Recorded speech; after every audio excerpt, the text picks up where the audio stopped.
బిడ్డలారా, ప్రభువైన యేసుక్రీస్తు వారి నామంలో మీ అందరికీ నా హృదయపూర్వకమైన వందనాలు చెల్లిస్తున్నాను.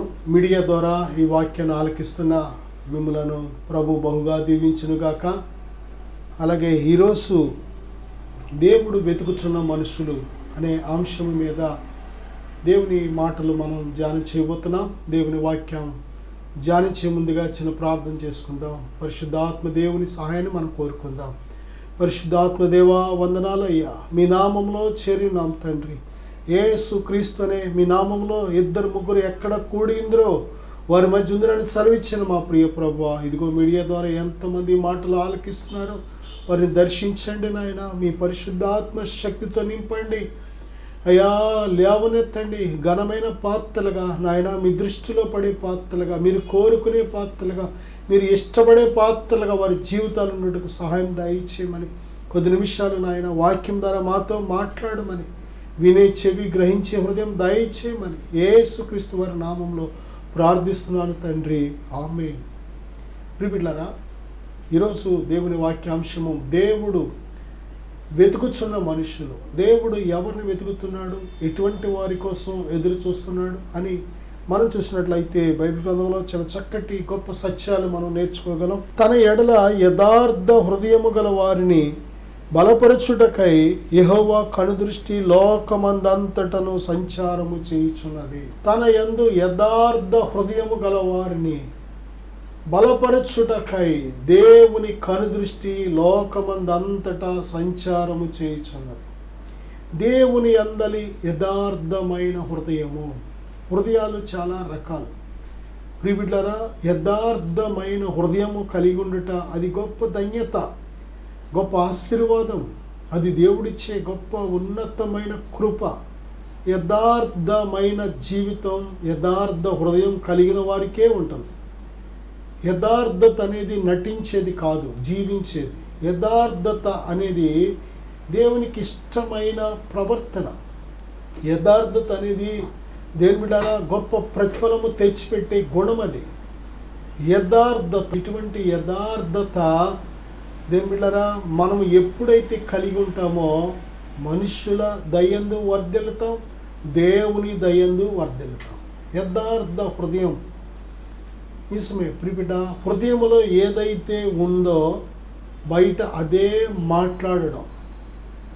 హృదయంలో మంచి ఉంది, నోటితో అదే మాట్లాడతాం, అలాగే అదే చేస్తాం లేక ప్రవర్తిస్తాం. యథార్థత అంటే హృదయంలో ఏదైతే మంచి మనసు ఉందో అదే మాటలు, మంచి మాటలు మాట్లాడడం, అలాగే ప్రవర్తన కూడా మంచిగా ఉండడం. ఇది యథార్థత. హృదయంలో ఒకటి ఉంది, నోటితో ఇంకోటి మాట్లాడుతున్నాం, చేసే పని ఇంకొకటి చేస్తున్నాం, యథార్థత లేదు. దేని బిడ్డ, యథార్థ హృదయము యథార్థమైన మాటలను నోటితో ఉత్పత్తి చేస్తుంది. యథార్థ హృదయము కలిగిన వాడే తన ప్రవర్తన కూడా, తన క్రియలు కూడా యథార్థముగా తన క్రియలు ప్రవర్తన కలిగి ఉంటాడు. యథార్థత అనేది మెయిన్, ప్రాముఖ్యంగా హృదయంలో లేకపోతే, హృదయంలో యథార్థత లేకపోతే, అంతరంగంలో యథార్థత లేకపోతే వాడు ఎంత నీతి కలిగిన కౌర్లు చెప్పినా, యథార్థమైన కౌర్లు చెప్పినా దేని బిడ్డ దేవుని దృష్టిలో వేషధారి. యథార్థత అనేది నోటి మాటలోనే కాదు, హృదయంలో యథార్థత కావాలి. ఎందుకంటే దేవుడు హృదయాన్ని చూసే దేవుడు. హృదయం నిండి ఉండి దానిని బట్టే నోరు మాట్లాడుతూ ఉంటుంది. దేవుడు హృదయాన్ని బట్టే జీతం ఇస్తాడు, హృదయాన్ని బట్టే ప్రతిఫలం ఇస్తాడు. ఇస్కరియోతు యూదాలో యేసుక్రీస్తు ప్రభువుని అమ్మేయాలి అనే ఆలోచన, సాతాను ఆలోచన హృదయంలో కలిగి ఉన్నాడు. కానీ బయట ఏం చేస్తున్నాడంటే ప్రభు మీద ప్రేమ ఉన్నట్టు ముద్దు పెడుతున్నాడు వచ్చి. శిష్యుల అందరి దృష్టిలో ఎలాగున్నాడు అంటే, శిష్యుల అందరి దృష్టిలో మంచివాడిగా, ప్రభు అంటే చాలా ప్రేమ ఉన్నట్టు, చాలా గౌరవం ఉన్నట్టు వాడు మనుషుల ముందు నటిస్తున్నాడు. కానీ వాడు హృదయం అంతా కూడా లోపల ఏం జరుగుతుంది అంటే 30 వెండి నాణేలు తీసుకొని ప్రభువుని వారికి అప్పగించడానికి గుర్తుగా ఈయనే ప్రభు అని గుర్తు చెప్పడానికి ముద్దు పెడుతున్నాడు. లోపలంతా మీనింగ్ వేరు, బయటంతా మనుషులు కనిపించే మీనింగ్ వేరు. యథార్థత లేదు. ఇస్కరియోతు యూదా హృదయంలో యథార్థత లేదు. పేతురు జీవితంలో చూస్తే ఆయన ఎవరో నాకు తెలీదు, ఆయన ఎవరో నాకు తెలీదు, ఆయన ఎవరు నాకు తెలియదని 3 సార్లు కొడుకుసే లోపల బొంకాడు. కానీ హృదయంలో మాత్రం ప్రభు అంటే చాలా ప్రేమ ఉంది, ప్రభు అంటే చాలా ఇష్టం ఉంది. కానీ మనుషులకు భయపడి, పరిస్థితులకు భయపడి, తనను కూడా ఎక్కడ పట్టుకొని కొడతారేమో, చంపుతారేమో అని భయపడి తెలియదని బొంకాడు. చూడండి, మిగిలిన శిష్యులు చిచ్చి ఇంతకాలం మనతో ఉండి ఇప్పుడు ఇలాగా తెలియదని బొంకుతున్నాడు ఏంటి వీడు అని మిగిలిన వారి దృష్టికి ఒకవేళ అసహ్యుడుగా, అల్ప విశ్వాసిగా, ప్రేమ లేనివాడిగా కనిపించాడేమో. కానీ లోపల మాత్రం ప్రభు అంటే చాలా ప్రేమ, ఇష్టం. సమర్పించుకున్నాడు తన జీవితాన్ని. ప్రభువా, ఇదిగో మేము సమస్తం విడిచిపెట్టి నేను వెంబడించాం అంటున్నాడు. నిజమే. కారణం ఏంటంటే ప్రభు అంటే లోపల చాలా జెన్యూన్గా, యథార్థంగా ప్రేమిస్తున్నాడు. కానీ పరిస్థితులను బట్టి భయపడ్డాడు. అందుకే దేవుడు తనను తృణీకరించలేదు. పశ్చాత్తాపడి మళ్ళీ ప్రభు దగ్గరికి వచ్చినప్పుడు మళ్ళీ ప్రభు చేర్చుకున్నాడు. తన పరిశుద్ధాత్మతో నింపాడు. యథార్థత అనేది ఎప్పటికైనా నిన్ను రక్షిస్తుంది. యథార్థత ఎప్పటికైనా నిన్ను లేవనెత్తుతుంది. యథార్థవంతులు చిగురిస్తారు, యథార్థవంతులు దీవించబడతారు, యథార్థవంతులను బట్టి దేవుడు ఆనందిస్తాడు, యథార్థవంతుల ప్రార్థనకు దేవుడు జవాబిస్తాడు. యథార్థవంతులను బలపరచడానికే ఆయన కనుదృష్టి లోకమందంతటా సంచారం చేస్తుంది. యథార్థవంతుల్ని కాపాడడానికి దేవుడు తన దూతలను కూడా పంపిస్తున్నాడు. యథార్థవంతుల మొరకు, ప్రార్థనకు దేవుడు చెవియెగ్గుతున్నాడు. యథార్థవంతుల కోసం దేవుడు చూస్తున్నాడు. మన గృహాల్లో ఒకరి పట్ల ఒకరు యథార్థంగా ఉంటున్నామా? భార్య భర్త ఒకరి పట్ల ఒకరు యథార్థంగా ఉండాలి. తల్లి తండ్రి పిల్లలు యథార్థంగా ఉండాలి. రక్త సంబంధులు యథార్థంగా ఉండాలి. స్నేహితులు యథార్థంగా ఉండాలి. ఇరుగు పొరుగు యథార్థంగా ఉండాలి. యథార్థత మనకు కనబడదు ఈ లోకంలో. ఈ లోకం అంతా కూడా మోసముతో నిండిన లోకం. యథార్థంగా జీవించేవాళ్ళు ఎవరో, మోసగాళ్ళు ఎవరో కనుగొనడం కూడా చాలా కష్టం. ఎందుకంటే ఒకసారి యథార్థవంతుడు సైలెంట్గా ఉంటాడు. నటించేవాడు, యథార్థవంతుడుగా నటించేవాడు మనకి ముందు వరుసలో ఉంటూ ఉంటాడు. వాడిని నమ్ముతూ ఉంటాం. అమ్మో, ఇది చాలా యథార్థంగా సిన్సియర్గా మాట్లాడుతున్నాడు, చాలా జెన్యూన్గా అన్ని విషయాల్లో ఉంటున్నాడు వీడు అని గమ్ముని వాడికి అప్పగించామనుకోండి ఏదైనా పని, వాడు మోసం చేసేస్తాడు. నటించాడు వాడు. యథార్థంగా ఉన్నట్టు నటించింది, యథార్థవంతురాలుగా నటించారు వారు. కాబట్టే తర్వాత పరిణామాలన్నీ కూడా దుష్పరిణామాలు. యథార్థత హృదయంలో లేకుండా బయటికి నటించిన ఏది చేసినా ఇసుక మీద ఇల్లు కట్టుకున్నట్టే.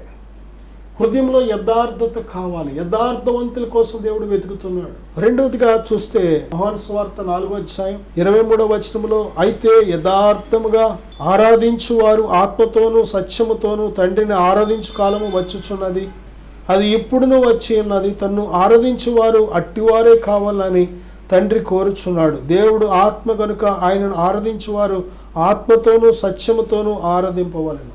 చూడండి, రెండవదిగా దేవుడు ఎవరి కోసం ఎదుగుతున్నాడు అంటే ఆత్మతో సత్యముతో ఆరాధించే వారి కోసం. దేవుణ్ణి ఆరాధించవలసిన విధానం కూడా అదే.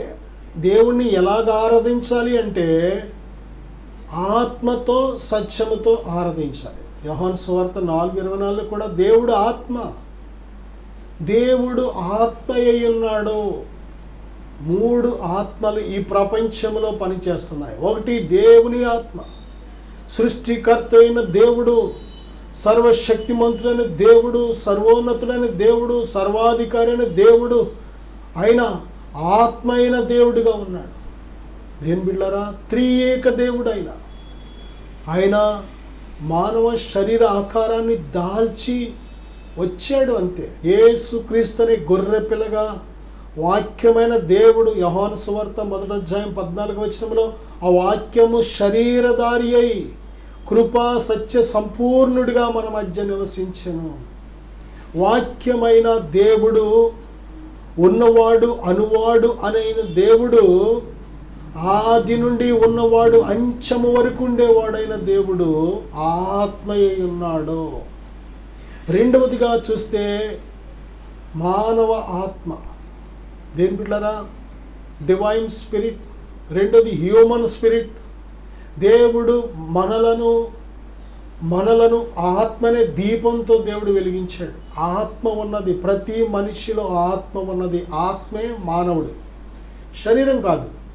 శరీరం మట్టిలో పెట్టేస్తారు, ఏదో ఒకరోజు మొన్నైనది వెనుకటి వల్లే మట్టికి వెళ్ళిపోద్ది. కానీ మానవుడు మాత్రం ఆత్మ ఉన్నాడు కనుక ఆత్మైన మానవుడు తను దయచేసిన దేవుని యొద్దకు వెళ్ళవలసింది. కానీ అందరూ దేవుని యొద్దకు వెళ్ళట్లేదు. ఎందుకు వెళ్ళట్లేదు అంటే వారికి ఇచ్చిన దేవుడిచ్చిన విలువైన జీవితాన్ని చిందరవందర చేసుకోవడం వల్ల, విశాలమైన మార్గం గుండా ప్రయాణించడం వల్ల నాశనానికి వెళుతున్నారని బైబిల్ మత్తయి సువార్త 7:13-14 స్పష్టంగా చెబుతుంది. కొద్దిమందే జీవాన్ని కనుగొని ఇరుకు మార్గంలో కష్టమైన నష్టమైన ఆయన కోరిన విధంగా జీవించి నిత్య జీవంలో ప్రవేశిస్తున్న వారు కొద్దిమందే. ప్రివిడ, ఇక్కడ మనం చూసినట్లయితే ఇక మూడవ ఆత్మ ఎవరంటే సాతాన్ స్పిరిట్, ఏవిల్ స్పిరిట్. ఒక్కటే కాదు, ఒక సాతాన్ అనేవాడు లీడర్గా ఉన్న వాడి కింద ఎన్నో దురాత్మలు ఉన్నాయి. సాతాను వాడి యొక్క సమూహాలు ఉన్నాయి. మనము పోరాడుచున్నది శరీరాలతో కాదు, దురాత్మల సమూహాలతో పోరాడుతున్నాం. ఆకాశ మండలం అందున్న దురాత్మల సమూహాలు. లూసిఫర్ అనే దేవదూత, వాడినే సాతాన్ అని, అపవాది అని, తంత్రగాడు, శోధకుడు, అబద్ధకుడు, ఘటసర్పం, ఎన్నో పేర్లతో పిలువబడుతున్నాడు. వాడి కింద ఎంతోమంది సైన్యాలు దేవదూతలు ఉన్నారు. వారందరూ కూడా గర్వంతో సాతాను నిజంగా మాకు లీడర్గా ఉంటే, వాడే దేవుడిగా ఉంటే మాకు ఎంత బాగుండని వారు కూడా తప్పిపోయారు కనుక ఆ గుంపు అంతటిని దేవుడు గెంటేసాడు. పరలోకం నుంచి దేవుడు వారికి ఇచ్చిన స్థానం నుంచి వారిని గెంటేశాడు. ఆ పడిపోయిన దేవదూతలే, ఆ పడిపోయిన దురాత్మలే, దేవదూతలే దురాత్మలుగా మారారు. వారి స్వభావం ఎప్పుడైతే చెడిపోయిందో దేవదూతనే పిలువబడ్డానికి వారికి యోగ్యత లేదిక. దురాత్మలుగా అంటే దుర్గుణాలు కలిగిన ఆత్మలుగా వారు మారిపోయారు. దుర్రా అంటే దుర్గుణాలు కలిగినదని అర్థం. దురాత్మ, దుర్గుణాలు. సాతానుగాడు దురాత్మ. వ్యభిచార మనసు మనిషిది కాదు, మనిషికి పుట్టేది కాదు. అది దుర్గుణం, దురాత్మ నుంచి వచ్చింది. త్రాగుడు మంచి గుణం కాదు, అది దుర్గుణం, సాతాను నుంచి వచ్చింది. దొంగతనం మనిషికి పుట్టేది కాదు, సాతాను నుంచి పుట్టింది, దుర్గుణం. అది దొంగతనం, హత్య దుర్గుణం, మంచి గుణం కాదు, అది దుర్గుణం. హత్య, ఆత్మహత్య మంచి గుణం కాదు, అది దుర్గుణం. చచ్చిపోవాలి, చచ్చిపోతే బాగుంటుంది, చనిపో. ఇది ఎవరి గుణం? సాతానుగాడి ప్రేరేపణ. ప్రిబిడ, చెడు మాటలు, చెడు చూపులు, చెడు నడకలు, చెడు ప్రవర్తన, చెడు జీవితం, దుర్గుణాలు అవన్నీ కూడా దుర్గుణాలు, దురాత్మ నుంచి వచ్చినాయి. మోసపోవద్దు. దేవుని ఆత్మలో దుర్గుణం ఉండదు. దేవుడు పరిశుద్ధుడు, నీతిమంతుడు, యథార్థవంతుడు. ఆయన పరిశుద్ధతను ప్రేరేపించే దేవుడు, నీతిని ప్రేరేపించే దేవుడు, ప్రేమమయుడు, ప్రేమను ప్రేరేపించే దేవుడు, క్షమించే దేవుడు, క్షమాపణ గుణాన్ని ప్రేరేపించే దేవుడు, దయగలిగిన వాడు, దయగలిగిన గుణాన్ని, దయాగుణాన్ని ప్రసరింపచేసే దేవుడు. ఆయన ఎంత సాత్వికుడు, దీన మనస్సు గలవాడు. ఆ గుణాలే మనకు ఆయన ప్రేరేపిస్తూ ఉంటాడు. ఓర్చుకో, క్షమించు, పరిశుద్ధంగా ఉండు, నీతిగా ఉండు, యథార్థంగా ఉండు. ఇది దేవుని స్వరం. దేని బిడ్డలారా, దేవుని ఆత్మ. రెండోది దురాత్మ, మూడోది మానవాత్మ.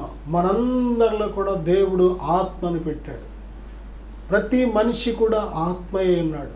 కాబట్టి ఈ నశించిపోయిన ఈ ఆత్మ ఆ దుర్గుణాల చేత సాతానుకు చోటిచ్చి, ఆ దుర్గుణాల చేత చెడిపోయిన మానవాత్మను రక్షించడానికి దేవుని కుమారుడైన ప్రభుని యేసుక్రీస్తు వారు ఈ లోకానికి వచ్చారు.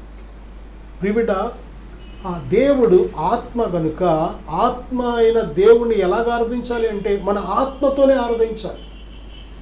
ఆత్మతో సత్యముతో ఆరాధించాలి. ఆత్మతో ఆరాధించడం ఏంటి? దేని బిడ్డారా, మనము మాట్లాడుతున్న ప్రతి మాట కూడా నోట్లోంచి వచ్చే మాట, అది ఆత్మలోంచి వచ్చే మాట. ఆత్మన్నా హృదయమన్నా ఒక్కటే. హృదయంలో ఆలోచన లేకుండా నోట్లోంచి రాదు. మన ప్రతి కదలిక, ప్రతి మూమెంటు, ప్రతి మాట, ప్రతి శబ్దము హృదయంలో ఆలోచన పుడితేనే అది శబ్ద రూపంలో మాట బయటకు వస్తుంది. హృదయంలో అంటే ఆత్మలో. నోటితోనే మనం పాటలు పాడడం, దేవుణ్ణి స్తుతించడం, నోటితో గనపరచడం, అది నోటి నుండి వస్తుందా, ఆత్మలోంచి వస్తుందా? ఆత్మతో పాడుతున్నామా, పెదాలతో పాడుతున్నామా? ఒకసారి పరిశీలన చేసుకోవాలి. దీంటి వచ్చే నోట్లోంచి వచ్చే ప్రతిదీ హృదయంలోంచి వచ్చినప్పుడు మనం పాడే ప్రతి పాట హృదయంలోంచి రాకపోతే ఎక్కడి నుంచి వస్తుంది అని అడుగుతున్నారా? ఒకసారి ఆలోచన చెయ్యాలి. హృదయము ఏమాత్రము మారు మనసు లేకుండా, పాపాన్ని విడిచిపెట్టకుండా, ప్రభువైన యేసుక్రీస్తు వారి రక్తంతో కడగబడకుండా, హృదయంలో పాపం ఉంచుకొని మనము ఆరాధన చేస్తే, మనం పాటలు పాడితే అవన్నీ కూడా హృదయంలోంచి వస్తున్నాయా, నోటితో వస్తున్నాయా? ఒకసారి ఆలోచించండి. హృదయము మారు మనసు పొందకుండా, హృదయం పాపాన్ని విడిచిపెట్టకుండా, హృదయం చెడు ఆలోచనలు విడిచిపెట్టకుండా, నోటితో మనం చేసే ఆరాధన, ప్రార్థన, స్తుతులు, స్తోత్రాలు, గానాలు, ప్రతిగానాలు నోటిలోంచి వస్తున్నాయా, హృదయంలోంచి వస్తున్నాయా? దేని బిడ్డారా, ఈరోజు మోసపోతున్నాం. మనలను మనం మోసపరుచుకుంటున్నాం.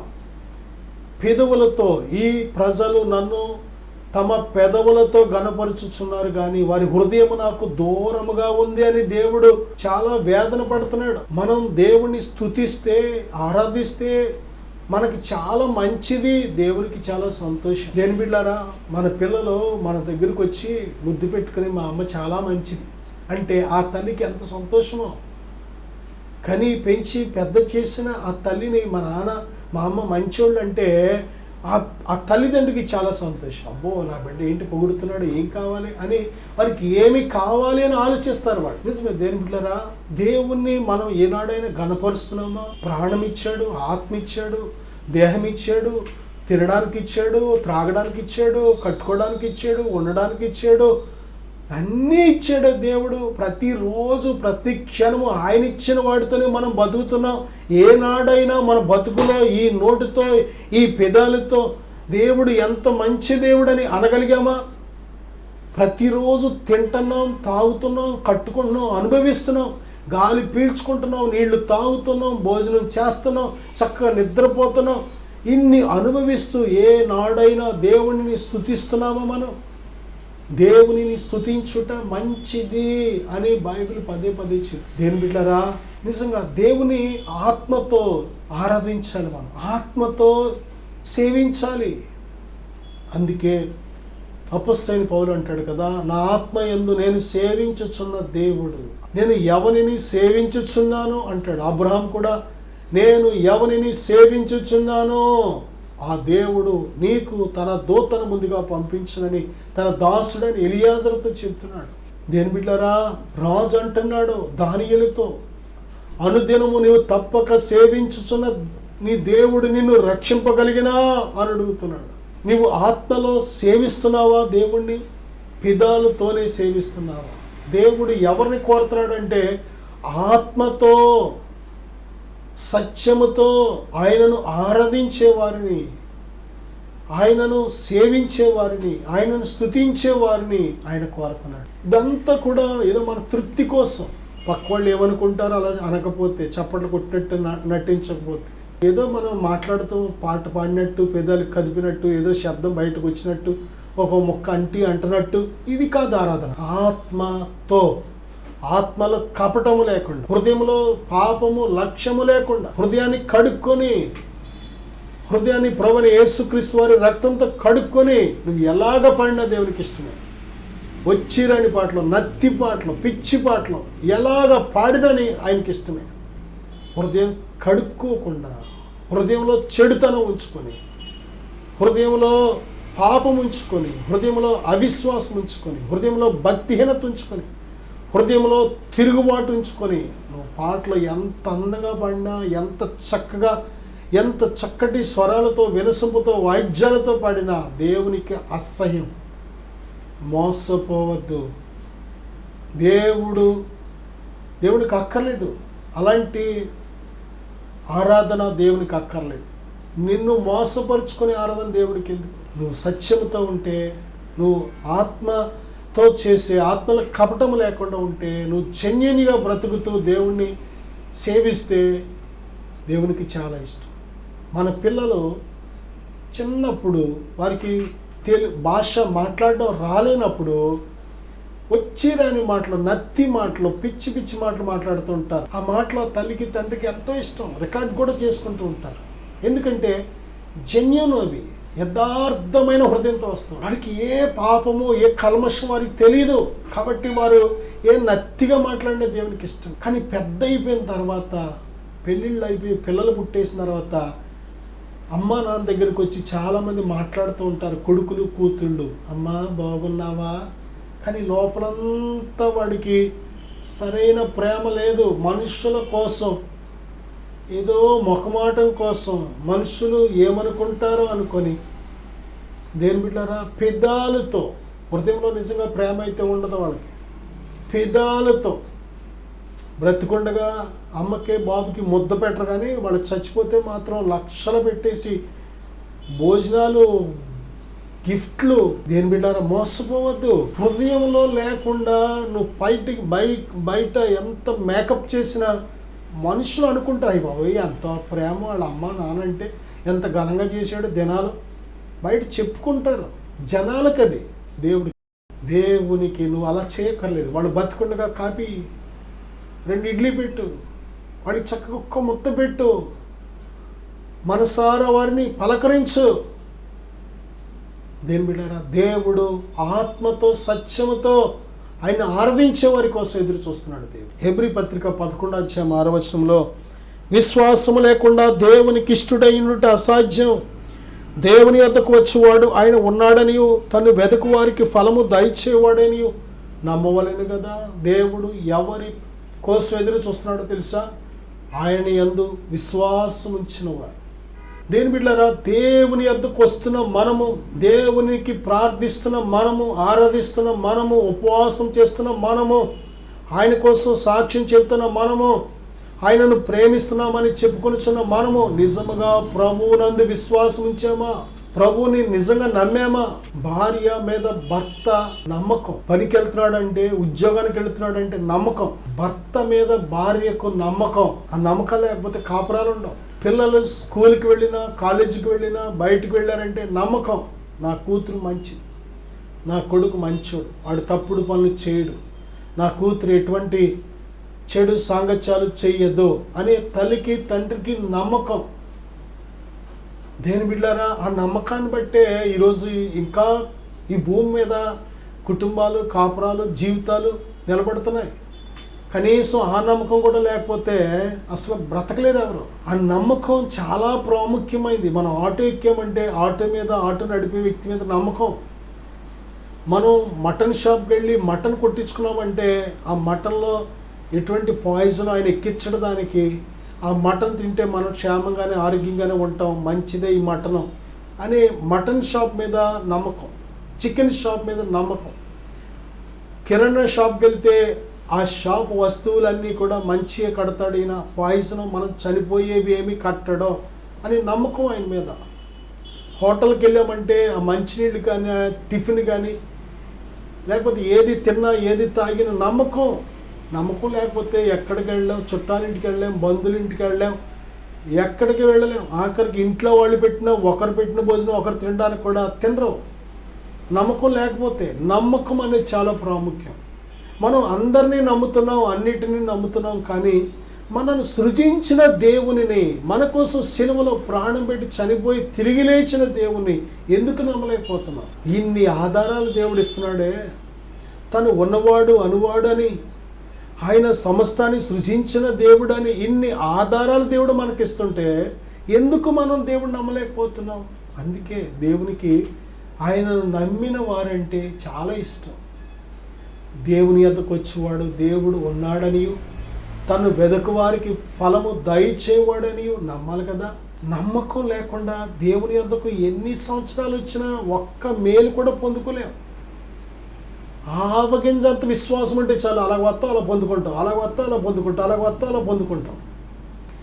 ఆవగింజంత విశ్వాసం కూడా ఉందని అనుకుంటున్నాం మనం. ఆవగింజంత విశ్వాసం ఏంటి? నాకు చాలా విశ్వాసం ఉంది, విశ్వాసం లేకుండా ఇన్ని సంవత్సరాలు వచ్చినా. అవును, విశ్వాసం లేకుండానే యేసుక్రీస్తు ప్రభు వారితో వందల వేల మంది వెంబడించారు. విశ్వాసం లేకుండానే ఆయన ముట్టుకున్నారు, ఆయన చేయి పట్టుకున్నారు, కాళ్ళు పట్టుకున్నారు, ఆయన దేహాన్ని, ఆయన వస్త్రాలు అన్నీ పట్టుకున్నారు. నమ్మకం లేదు కాబట్టి వారి బ్రతుకుల్లో ఏ కార్యం జరగలేదు. ఎక్కడి నుంచో వచ్చింది ఆవిడ, 12 సంవత్సరాల రక్తస్రావంతో నమ్మకంతో వచ్చింది. నేను ఆయన వస్త్రపు చెంగు ముడితే చాలు నేను బాగుపడతాను వచ్చింది, ముట్టుకుందే, బాగుపడింది, వెళ్ళింది దర్జాగా. నా సహోదరుడా, సహోదరి, ఎన్ని సంవత్సరాల నుంచి కాదు నీ భక్తి? యేసుక్రీస్తు ప్రభు వారిని ఎంతవరకు నమ్ముతున్నావు? నువ్వు నమ్మితే దేవుని మహిమను చూస్తావు. విశ్వాసం ఎప్పుడూ కూడా క్రియలతో కూడింది. నువ్వు నిజంగా విశ్వాసం అయితే క్రియలు ఎక్కడా? దేవుని యొక్క వాక్యాన్ని ఎంతవరకు మనం గైకొంటున్నాం? విశ్వాసానికి తగిన క్రియలు ఎంతవరకు మనం కలిగి ఉన్నాం? క్రియలు లేని విశ్వాసం మృతం, డెడ్ ఫెయిత్. విశ్వాసం ఉందనుకుంటున్నాం, కొన్ని విషయాలు చూసి ఇదే విశ్వాసం అనుకున్నాం. కాదు, అద్భుతాలు పొందుకునే విశ్వాసం వేరు. దేవునితో నడిచే విశ్వాసం, రక్షించే విశ్వాసం, నేను పరిశుద్ధపరిచే విశ్వాసం, నీ పాపాలను క్షమించే విశ్వాసం, ఇది వేరు. దేని బిడ్డారా, విశ్వాసము క్రియలు లేని విశ్వాసం మృతం. క్రియలు కలిగిన విశ్వాసం కలిగి దేవుని నమ్మినట్లయితే ప్రియ బిడ్డారా, మనము తప్పనిసరిగా ప్రతిరోజు అద్భుతమే, ప్రతి విషయంలో అద్భుతమే. దేవుని ఆత్మ నిన్ను విడిచిపెట్టరు. విశ్వాసము ద్వారా దేవుడు నీలో నివాసం ఉంటున్నారు. ఆయనను నువ్వు విశ్వసించినంత కాలం నిన్ను ఆయన విడిచిపెట్టరు. నీవు ఆయనను విశ్వసించినంత కాలం సాతానుగాడు నిన్ను టచ్ చేయలేడు. నీవు ఆయన విశ్వసించినంత కాలం మునగవు. నువ్వు పేతురు మునిగిపోవడానికి కారణం అవిశ్వాసం. ఎందుకు అవిశ్వాసం వచ్చిందంటే గాలిని చూశాడు, చుట్టూ ఉన్న చీకటిని చూశాడు, అలలను చూశాడు. అవును, ఈ లోకంలో అలలు ఉంటాయి, గాలి ఉంటుంది, చీకటి ఉంటుంది. వీటిని చూడడానికి కాదు దేవుడు నిన్ను పిలిచింది. ఈ భూమి మీద నువ్వు ఆయనను చూసి నడవడానికి పిలిచాడు. పేతురు అడిగాడు, ప్రభువా నీవే అయితే నేను కూడా నీటి మీద నడిచి రావడానికి సెలవిమ్మని. కానీ ఈరోజు నీ అంతటా నువ్వు అడిగి నడుస్తున్న నడక కాదు ఇది. దేవుడు నిన్ను పిలుచుకొని ఏర్పాటు చేసుకుని రా నా దగ్గరికి అని పిలిచాడు దేవుడు. నిన్ను పిలిచిన దేవుడు నమ్మదగిన దేవుడు, నిన్ను విడిచిపెట్టాడు ఆయన. నా సహోదరుడా, సహోదరి, చిన్న ప్రార్థన చేద్దాం. తండ్రి, ఇప్పుడే నీ బిడ్డలు బలపరచండి, వారి విశ్వాసాన్ని స్థిరపరచండి. మీరు ఎవరి కోసం వెతుకుతున్నారో నాయనా, ఆ గుంపులో మేము ఉండాలి, యథార్థవంతుల గుంపులో మేము ఉండాలి. ఆత్మతో సత్యముతో మిమ్మలను ఆరాధించే వారి గుంపులో మేము ఉండాలి. ఆత్మతో సత్యముతో మిమ్మలను ఆరాధించే వారి గుంపులో మేము ఉండాలి ప్రభువా. అలాగే నాయన విశ్వాసి గుంపులో మేము ఉండాలి ప్రభువా. నీ బిడ్డలు ఆ విధముగా స్థిరపరచమని, బలపరచమని యేసుక్రీస్తు నామములో ప్రార్థిస్తున్నాను తండ్రి. ఆమేన్. God bless you.